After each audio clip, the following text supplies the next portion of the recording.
अस्सलाम वालेकुम, कैसे हैं आप सब। उम्मीद करती हूँ आप सब खैरियत से होंगे, खुश होंगे। अल्हम्दुलिल्लाह मैं भी बिल्कुल ठीक हूँ। अभी हम जा रहे हैं डॉक्टर के पास। कल कॉल की थी, पता चला था डॉक्टर आ गई हुई हैं, तो अभी बस हम लोग वहीं पर जा रहे हैं। बच्चे सो रहे हैं अपनी दादों के पास, तो उनको सुला दिया था, उनको लेके नहीं जा रहे। हम भी अभी अभी उठे हैं, आँखें भी मेरी सूजी हुई हैं, तो बस उठ कर तो मैंने कहा जल्दी चलते हैं, ये ना हो टाइम ना मिले, क्योंकि कल भी हमें टाइम बिल्कुल नहीं मिला था। तो देखें, बस दुआ करिएगा कि पता नहीं अभी क्या बनता है, डॉक्टर क्या कहती है, डेट मिलती है अभी ऑपरेट की कि नहीं मिलती। खैर अभी जाएंगे वहाँ पे, देखेंगे तो फिर आकर बताऊंगी कि क्या सीन है, क्या चल रहा है सब कुछ। अभी कुछ आइडिया नहीं है, बस अपना डर लग रहा है, क्योंकि अब तो पता है कि होना है ऑपरेट। तो बस आप लोग दुआ करिएगा सब मेरे लिए। तो बस अभी चलते हैं, तो फिर आगे आपको दिखाते हैं। तो अभी बस हम लोग निकल रहे हैं घर से। शुक्र किया था कि बच्चे अभी तक सोए हुए हैं, नहीं तो अरहम ने ना जीना हराम कर देना था कि भाई मैंने तो मम्मा के साथ ही जाना, जो मर्ज़ी कर लो। बहरहाल बाहर निकली और देखा कि इतनी तेज़ धूप थी ना, मैंने कहा भाई आज तो सड़ते हुए जाना है। पहले मूड ख़राब था क्योंकि दिल नहीं कर रहा था जाने को, क्योंकि मुझे पता था, कंफर्म था मुझे क्या जाके ना डेट मुझे ऑपरेट की मिल जानी है। तो मेरा बिल्कुल भी मूड नहीं था जाने का, क्योंकि अब मुझे लग रहा था डर। बहरहाल क्या करें, ऊपर से धूप इतनी तेज़ थी और ज़्यादा दिमाग ख़राब हो गया। और रास्ते में लिटरली मैं यकीन करें दुआ करती हुई जा रही थी कि अल्लाह करे वहाँ जाऊँ, डॉक्टर मुझे चेक करे और वो कहे वाह आपकी तो पथरियाँ गायब हो गई हैं, आपको तो ऑपरेशन की ज़रूरत ही नहीं है। फिर मुझे अपनी सोच पर हंसी आ रही थी कि ये मैं क्या सोच रही हूँ। मैंने कहा अब ये है तो अब ऑपरेट तो करवाना ही करवाना है। बहरहाल वहाँ जाते हैं और फिर देखते हैं डॉक्टर से मिलके डॉक्टर क्या कहती हैं। हम लोग गए, हम लोग आज नाश्ता करके नहीं गए थे, और ऐसा हुआ मैंने कहा चलो आधे घंटे में हम लोग वापस आ जाएंगे, लेकिन वो सोचा होता ना उसका उलट ही होता है। इतनी ख्वारी हुई ना, कभी ऊपर कभी नीचे जा रहे हैं। डॉक्टर ने हमें भेजा था ऊपर और लिफ्ट थी बंद, कि आप जाएं, आप जाके अपना फिटनेस टेस्ट करवा के आएँ कि आप एनेस्थीसिया ले सकती हैं कि नहीं ले सकती, बेहोशी का इंजेक्शन जो होता है। तो हम लोग अभी फ़िटनेस टेस्ट करवाने जा रहे थे, उनके पास गए हम लोगों ने, वहाँ से उनसे फ़िटनेस टेस्ट करवाया। तो फिर उन्होंने बोल दिया नहीं जी आप वापस जाएँ नीचे बेसमेंट में, अपनी जाके ना ECG करवा कर आएँ। तो बस यही चीज़ चलती रही, कभी हम लोग ऊपर जा रहे हैं उनके पास, कभी हम लोग नीचे जा रहे हैं। खैर जब उन्होंने हमें ECG करवाने के लिए कहा ना, तो फिर हम लोग जब वापसी आए थे तो लिफ्ट चल पड़ी थी, तब हम लोग लिफ्ट से जा रहे थे नीचे ECG करवाने। ECG करवाई और फिर जाके डॉक्टर को चेक करवाया था। हॉस्पिटल थी, मैं ज़्यादा वीडियो नहीं बना सकी वहाँ पर। तो ECG करवाने के बाद डॉक्टर ने फिर मुझे दिन बता दिया था कि आपका इस दिन ऑपरेट है और इस दिन आप में एडमिट होना है, तो आप लोग ना उस हिसाब से आ जाइएगा। तो इतनी इस कदर यकीन करें भूख लग रही थी ना, क्योंकि नाश्ता बिल्कुल भी नहीं किया हुआ था और हमें यहाँ पर 4 घंटे हो गए थे। तो मैंने सोचा आज तो हम गलती करके आ गए, नाश्ता करके आना चाहिए था, ताकि ना पहले ही वो कह रहे ना एक टेंशन होती है, तो टेंशन में मुझे तो और भूख लगनी शुरू हो जाती है। खैर ये सारी ड्यूटीज़ हम लोगों ने पूरी की, फॉर्मेलिटीज़ जो ज़रूरी थी। अब ऑपरेशन की डेट भी मिल गई थी, फिर हम लोग सबसे फ्री होकर ना तो घर के लिए निकले।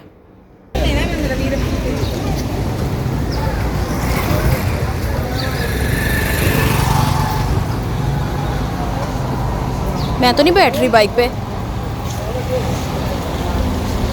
सड़ी हुई होगी। कहाँ खड़ी की हुई है?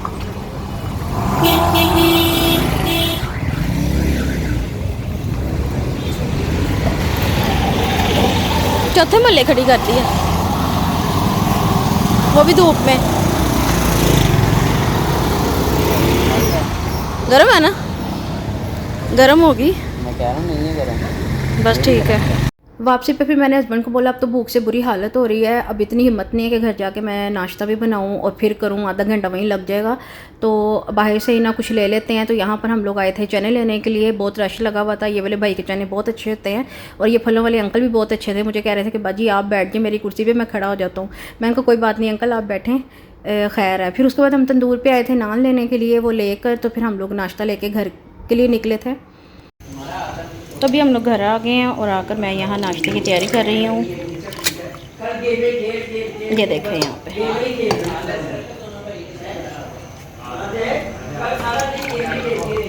और यहाँ पर हो रहे अंडे बॉयल। जी आंटी, हाँ नेट का बड़ा मसला होया हुआ है। मैं भी कल ना सारा दिन बोर होती रही हूँ कि नेट नहीं था। आंटी जुम्मे रात को एडमिट होना है 9 बजे सुबह।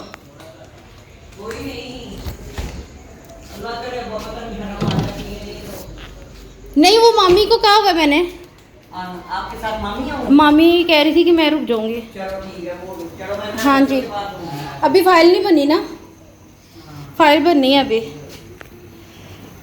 तो जी नेक्स्ट फ्राइडे की मुझे डेट मिली है, और थर्सडे को मैंने एडमिट होना है।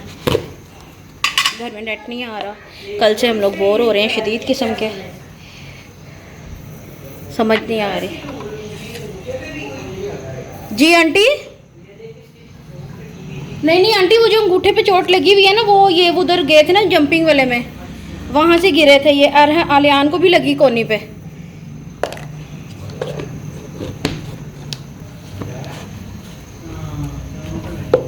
अंडे गर्मी की वजह से जीभ आ रहे हैं ना, मुझे लग रहा है फट जाते हैं अंदर।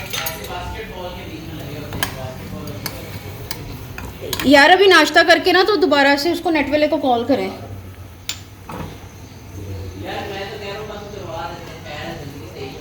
नहीं उतरवा देते हैं, मेरा काम है। कहाँ उतरवा देते हैं?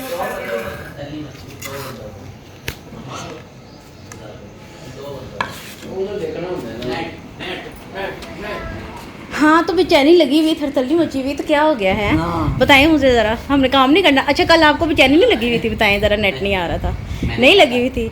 आपने भी 3 दफ़ा बोला मेरा काम नहीं हो रहा। नहीं, मैंने आगे कहा कि मेरा भी नहीं हो रहा था, मैं सब्र कर रहा हूँ, तुम लोग भी सब्र। अरे मैं आपको सुबह इतना उठाया, आप उठे क्यों नहीं? हमारे साथ क्यों नहीं गए? नींद आई हुई थी को। चलो जाओ, चले जाओ। मैं नहीं लेके जाना, मैं तो आ गई हूँ। ओह गुस्सा आ गया, ओह गुस्सा आ गया। ने काम नहीं करने। भागो। ये देखो मैंने आपके लिए अंडा बनाया है। अच्छा अच्छा अभी लेके जाते हैं, अभी लेके जाते हैं नाश्ता करके। मामा को भूख लगी है ना। अच्छा लेके जाते हैं। खैर आप लोगों ने देखा होगा कि नाश्ता लाने का भी फ़ायदा कोई नहीं हुआ, कि नानचे ने लेकर आए थे, फिर भी घर आके काफ़ी कुछ बनाना पड़ गया। अंडे बॉयल करने थे, चाय बनानी थी। हस्बैंड क्योंकि डाइटिंग पर है, वो नानचे ने नहीं खा रहे, तो उनके लिए भी नाश्ता बनाना था, वो सब करना पड़ गया। और मैं उनको बोल रही थी मुझे क्या फ़ायदा हुआ, मैं घर आके खुद ही नाश्ता बना ही लेती सबके लिए, जहाँ इतना बना लिया। खैर मेड का आप लोगों को बताया था कि उसको हमने निकाल दिया है, तो अब सफाइयाँ भी खुद ही करनी पड़ती हैं। गर्मी बहुत शदीद है और सफाइयाँ करनी पड़ी ना तो ऐसे मौत नज़र आ रही होती है कि इतनी ज़्यादा, वो ऐसा लगता है जैसे ना बीपी लो हो रहा है अब सफाइयाँ कर करके। तो उसके बाद मैंने ये सफाइयों वाला काम ख़त्म किया। मैंने कहा ये सारे काम करके फिर बाकी के काम देखूंगी। और यकीन करें मैं सफाइयाँ भी इसलिए कर रही थी ताकि मेरा माइंड डाइवर्ट हो, क्योंकि मैंने अब बहुत ज़्यादा टेंशन ले ली थी ऑपरेट की, कि अब ऑपरेट होना है। क्योंकि पहले मैं रिलैक्स हो चुकी थी, ईद से पहले जब मैं गई थी ना तो मैं काफ़ी हद तक रिलैक्स हो गई थी कि चलो जी कोई मसला नहीं, ईद के बाद होना है, तो वो माइंड एक रिलैक्स हो जाता है। ईद इंजॉय कर ली अच्छे तरीके से। लेकिन अब पता लग गया ना अब होना है, तो एक ऑपरेट की अपना एक डर खौफ होता है, क्योंकि ऑलरेडी मेरे 2 ऑपरेट हो चुके हैं। तो अब मुझे ना पता है कि भाई कितनी तकलीफ़ होती है। तो बस बच्चों की भी टेंशन है, ऑपरेट की भी टेंशन है कि बच्चे भी ज़ाहिर बात है थोड़ा फिर इग्नोर होते हैं। माँ अगर बीमार हो तो बच्चे फिर उस तरीके से नहीं मतलब कि ट्रीट किए जाते हैं। बहरहाल ये सब चीज़ें चल रही थी। उसके बाद सफाई वगैरह से फ्री हुई तो हस्बैंड ने मेरे बोला मेरा ना कलेजी खाने को दिल कर रहा है, तो मुझे ना तुम कलेजी बना के दो। मैंने कहा चलो ठीक है, बैठ कर सोचने से बेहतर है कि मैं उठ के ना कुछ काम ही कर लूँ। तो आज मैं सारा दिन ही लगी रही, कभी बर्तन धो रही हूँ, कभी किचन साफ़ कर रही हूँ, मतलब कि उठ के ना फजूल में मैं काम कर रही थी ताकि मेरा माइंड ज़रा डाइवर्ट रहे। क्योंकि मैं जब टेंशन लेती हूँ ना फिर मैं बहुत ज़्यादा टेंशन ले लेती हूँ। तो टेंशन तो नहीं, खैर कह लें कि डर ही लग रहा था थोड़ा सा कि अब बस कुछ दिन रह गए हैं तो ऑपरेट के लिए जाना है, तो उसके बाद क्या होगा। क्योंकि जो दूसरे ऑपरेट होते हैं, ये ऑपरेट होता है, ज़ाहिर बात है फ़र्क तो होता है उनमें। तो मैंने फिर हस्बैंड को इनकार नहीं किया। बेशक गर्मी मुझे बहुत ज़्यादा लग रही थी, लेकिन मैंने उनको इनकार नहीं किया। मैंने कहा किचन में बिज़ी रहूँगी ना तो चलो थोड़ा माइंड डाइवर्ट रहेगा। अपने लिए आज कुछ नहीं बनाया था क्योंकि मूड नहीं हो रहा था कुछ भी खाने को, या समझ नहीं आ रही थी। क्योंकि बहुत मुश्किल होता है, जो दिन का एक सवाल होता है ना कि आज क्या पकाना है, तो इसका जवाब निकालना बहुत मुश्किल होता है कि आज क्या पकाएं। तो हस्बैंड के लिए कलेजी बन रही थी, बच्चे भी शौक से खा लेते हैं। मैंने कहा चलो वो भी खा लेंगे। मैं इस तरह से कलेजी नहीं खाती हूँ, मुझे ना मम्मा बना के देती थी शादी से पहले तवे के ऊपर कलेजी ना, वो बड़ी चटपटी करारी सी बनती है कलेजी, तो हम लोग बहन भाई वही शौक से खाते थे। तो इस तरह की कलेजी जब मैं बनाती हूँ ना, बच्चे मेरे शुक्र अल्लाह का खा लेते हैं, हस्बैंड भी खा लेते हैं, तो उनके लिए मैं बना रही थी। मैंने कहा चलो इनकी टेंशन तो ख़त्म होगी, मैं अपने लिए कुछ ना कुछ देख लूँगी, कोई शामी कबाब वगैरह या इस तरह का कुछ बना लूँगी। तो लास्ट टाइम मैंने कलेजी बनाई थी ना इस तरीके से, तो हस्बैंड को बहुत अच्छी लगी थी। तो वो कह रहे थे जिस तरह पिछली बार बनाई थी ना उसी तरीके से बनाओ। तो पहले मैं फ्राई कर लेती हूँ 1-2 मसाले डाल के, उसके बाद टमाटर प्याज डाल के ना उनकी वो जो मसाला बनाना होता है वो बनाकर, तो इसको आप थोड़ा सा पानी डाल के रख दें तो कलेजी अच्छे तरीके से कुक हो जाती है।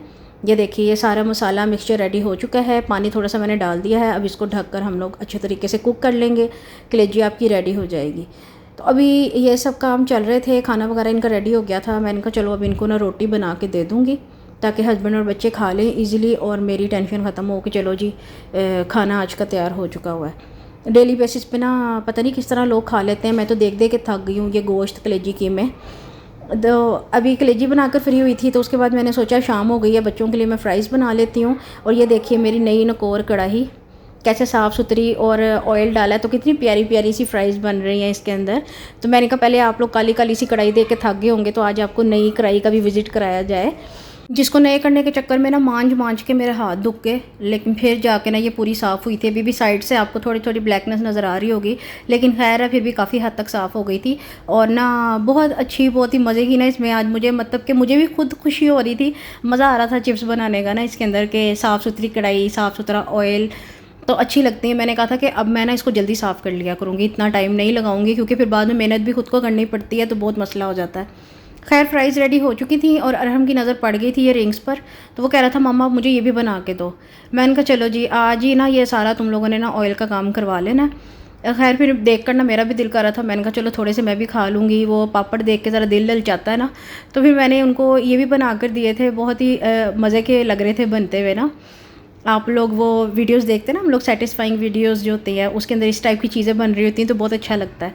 तो यहाँ पर मैंने फिर बच्चों को थोड़े से रिंग भी बना के दिए थे। उनको मैंने कहा था ये आप जल्दी से फ़िनिश करके ना तो फिर अपनी फ़्राइज़ भी फ़िनिश कर लेना, साथ साथ मैंने भी खा लिए थे। अच्छा रात का खाना हम लोग खा के फ्री हुए ना, तो हस्बैंड ने हमें लेकर आ गए थे आइसक्रीम खिलाने। ये मेरी फेवरेट जगह है क्रीमी बाइट्स, यहाँ की आइसक्रीम मुझे बहुत पसंद है। वो ना सुबह से नोट कर रहे थे कि जब से हॉस्पिटल से होकर आई हूँ ना मेरा मूड ठीक नहीं है, मैंने टेंशन ली हुई है, क्योंकि मैं ज़्यादा बातें भी नहीं कर रही थी, कामों में लगी हुई थी। तो वो मुझे रात को फिर कहते हैं चलो आओ उठो चलते हैं ना बाहर। तो फिर बच्चों को भी लेकर आए थे, तो मेरे से ज़्यादा तो बच्चे खुश हुए थे आकर। तो ये बच्चों के लिए आइसक्रीम मंगवाई थी हमने ब्लूबेरी फ्लेवर, और मेरे हस्बैंड ने आलमंड मंगवाया था। बच्चों के लिए हमेशा हम 1 कप एक्स्ट्रा लेते हैं, क्योंकि कभी भी इनसे ना पूरी आइसक्रीम नहीं खाई जाती और एक आइसक्रीम ये वेस्ट करते हैं। तो हमने नया जुगाड़ निकाला हुआ कि हमने ना 1 कप एक्स्ट्रा लेते हैं और दोनों को हाफ हाफ करके दे देते हैं। पैसे भी बच जाते हैं, आइसक्रीम भी बच जाती है। खैर लास्ट में आया मेरा फ्लेवर। यहाँ पे मैंने मंगवाया था hot brownie with vanilla ice cream, जो उनसे होती है, मुझे बहुत पसंद है ये फ्लेवर। मोस्टली मैं ये वाला या पाइनएप्पल वाला फ्लेवर ही यहाँ का ट्राई करती हूँ। तो अभी हम लोग बाहर आइसक्रीम खाने आए हैं। व्लॉग में यहीं पे ख़त्म कर रही हूँ। उम्मीद करती हूँ आप लोगों को पसंद आया होगा। तो वीडियो को लाइक और शेयर कर दें और चैनल को सब्सक्राइब करना बिल्कुल मत भूलिएगा। बेल आइकन का बटन लाजमी प्रेस करें ताकि मेरी हर नई आने वाली वीडियो आपको मिल सके।